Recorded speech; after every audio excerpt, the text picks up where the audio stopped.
তো জান্নাতি জান্নাতে যাবে, জাহান্নামী জাহান্নামে যাবে। যাওয়ার পরে আল্লাহ তাআলা কথোপকথন করবেন জান্নাতি ব্যক্তির সাথে, সুবহানাল্লাহ। তো জান্নাতি ব্যক্তিরা জান্নাতে যাওয়ার পরে নাজ ও নিয়ামত আল্লাহ রেডি করে রাখছেন, রেডিমেড, এদেরকে আল্লাহ তাআলা সব নিয়ামত দিবেন। দেওয়ার পরে আল্লাহ তাআলা জান্নাতি ব্যক্তিদেরকে বলবেন, হে জান্নাতবাসী, আমি তোমাদেরকে যে সমস্ত নিয়ামত রাজি দান করেছি তোমরা কি সন্তুষ্ট?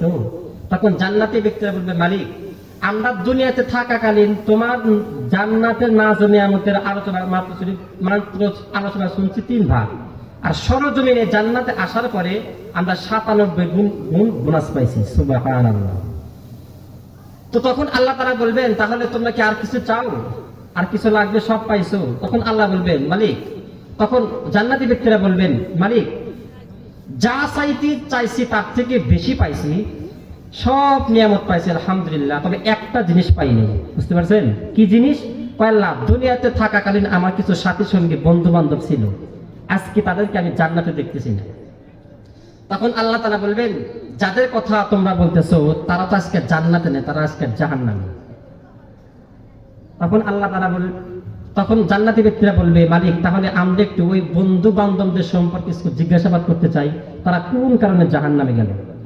তখন আল্লাহ বলবেন, না, দরকার নাই, তারা জান্নাত জাহান্নাম আছে, তোমরা জান্নাত আছো, থাকো, কিসের প্রশ্ন করার দরকার।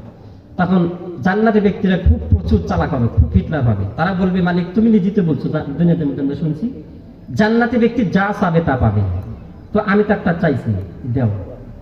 তখন আল্লাহ তাআলা জান্নাতি ব্যক্তি এবং জাহান্নামী ব্যক্তিদের মাঝখানে একটা কথা বলার সুযোগ করে দিবেন, সুবহানাল্লাহ। এটাই আল্লাহ বলছেন, ফি জান্নাতিন ইয়াতাসাআলুন। ওই জান্নাতি ব্যক্তিরা জিজ্ঞাসাবাদ করবে আনিল মুজরিমিন, জাহান্নামী ব্যক্তিদের সম্পর্কে।